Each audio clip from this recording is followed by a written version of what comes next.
Hello and welcome to this short video today about 5 common problems on a Fiat Fiorino 1.3 van. So these vans are actually the same as a Citroen Nemo and a Peugeot Bipper, so it doesn't matter which vehicle it is, they're all the same. They're the same engine, same gearbox and even the same chassis. It's just the badge that's different. Hopefully this video will be useful. If you're thinking about buying one, there should be easy checks to do and follow from what I say, which will help you in making an informed decision when purchasing one. And maybe you already own one of these vehicles and you're worried about keeping it well maintained. Hopefully this video will help you in keeping your van on the road and dealing with any issues that you may have and getting them checked out sooner rather than later. The first issue, which is by far the most important, as this is a 1.3 chain driven engine, is the timing chain. So I'm just going to open the bonnet quickly. This will help me show you some of these issues.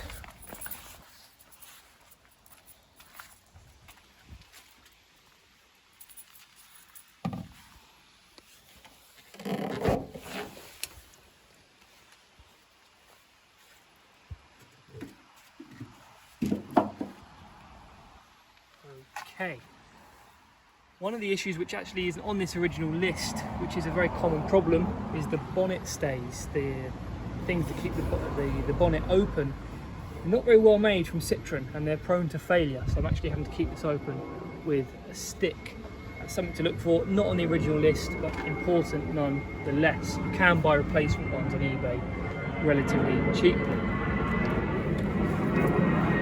So the first issue, which I'm going to talk to you about, as I've said, is the timing chain.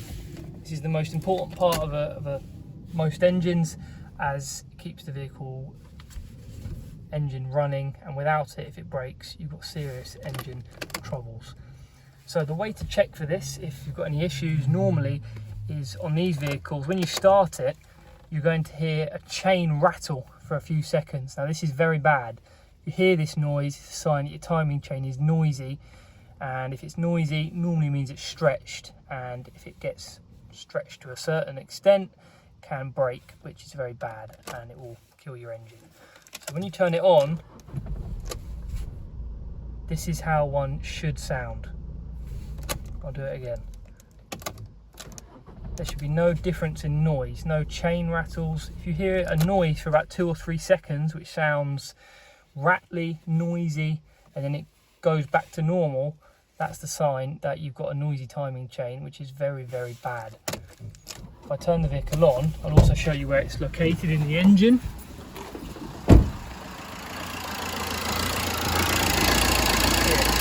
Okay. So again, if you hear a rattling noise coming from this area, that can be a sign that is a sign you've got a noisy timing chain. So that is number one. Make sure you've got no rattling noises when you first start the vehicle from cold. Second issue, which to check for, is these vans often suffer from turbo problems. Number one way to check this is when it's from cold, the vehicle. As you can see, the temperature gauge is not high, it's not in the middle. You want to make sure there's no smoke coming from the back of the vehicle, out the exhaust. If you see white smoke, that can be a sign that your turbo is faulty. So it should start, there shouldn't be any excessive smoke, and when you rev it, there shouldn't be any smoke coming from the vehicle. And this will especially happen if the turbo is faulty. This will happen when it is cold. Another way to check if the turbo is faulty is check the oil level, which is here. So I'm just going to clean it quickly now.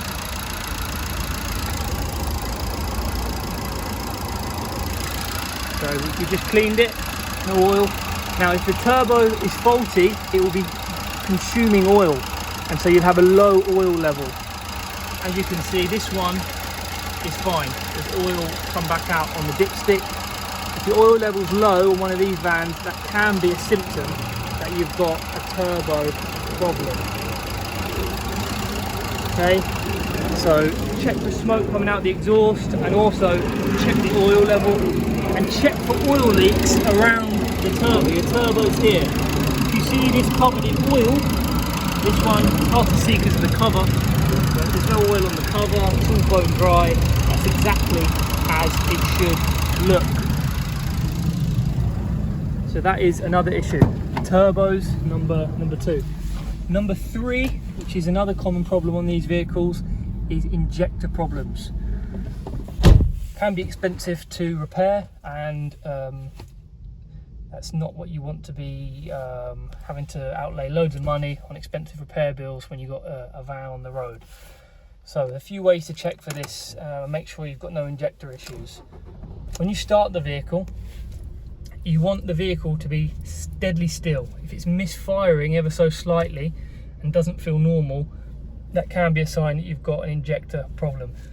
Obviously the vehicle is going to be on, so you're going to have some movement, but it should be relatively still. As you can see my hand here, there's no excessive movement. So if it's moving like this and misfiring, that can be a sign that you've got one injector broken. There's 4 injectors in the engine. I have moved this slightly open so you can see them. They're here, okay? That's an injector. If there's fuel covered all in around this area, that can be a sign that your injectors are faulty as well. So if you see fuel on the top part of the engine, a fluid on the top, that can be another sign that you've got an injector problem. So check for your timing chain, number 1, check turbo, number 2, and then check for injector problems, number 3. Number 4, a really common fault on these is the strut mounts. They often fail. This is a suspension item just on the top part of this inside the engine area between the dash and the engine. Now if you've got a faulty strut mount, you'll hear a clonking noise when you steer it. You hear this one, it's deadly still. There's no clunking noise. You'll hear it, it's very noticeable. It will sound very loud. So turn the steering wheel around, and if you hear a clunking noise, that can be a sign that you've got a noisy strut mount, maybe on one driver's side or the passenger side or both. So that's another thing to look out for. Turn the steering wheel around, make sure there's no clunking noises. The last issue, number 5, to check for on these vehicles is the gear lever here. These vans are prone to having a very sloppy gear lever.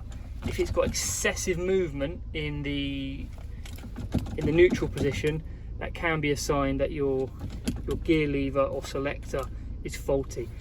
Now these vans are relatively cheaply designed, and so it doesn't really flick back into neutral like some gearboxes will. But if it's excessively, this one is fine, if it's excessively loose here, that can be a sign that your gear lever is faulty and will need replacing. It's not a particularly expensive repair, but again, it's something you want to check for. So you make sure it's not too sloppy here. It should be like this, and it should not feel too loose. So those are the 5 issues which I've mentioned in the video to check for when buying one of these vehicles. They are very economical, these vans, but they do suffer from mechanical issues, including what I've said: timing chains, injectors, turbos. They're the serious mechanical issues, and then the strut mount and the gear lever, slightly less expensive to repair. The strut mount, you're probably looking at a couple of £100, and the gear lever maybe a little bit more, but not a lot. But if you've got a turbo problem, that's going to cost you a fair bit more to get repaired, maybe £700 to £800.